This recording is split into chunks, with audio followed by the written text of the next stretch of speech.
أعوذ بالله من الشيطان الرجيم. بسم الله الرحمن الرحيم.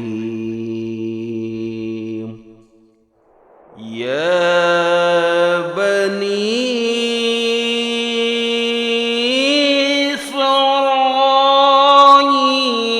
اذكروا نعمتي التي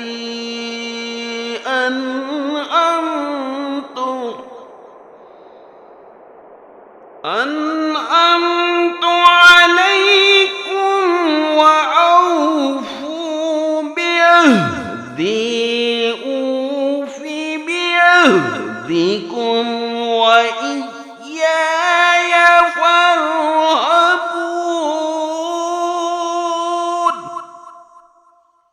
وآمنوا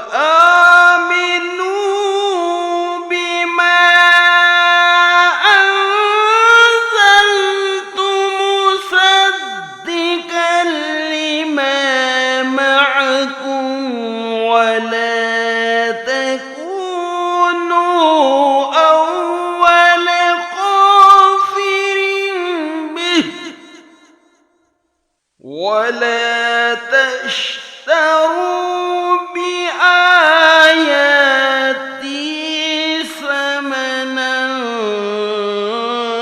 قليلا وإياي فاتقون.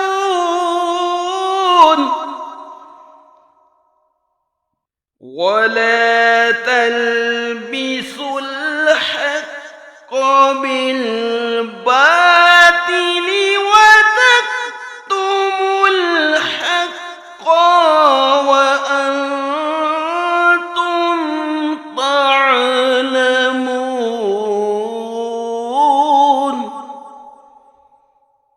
وأقيموا الصلاة وآتوا الزكاة واركعوا مع الراكعين.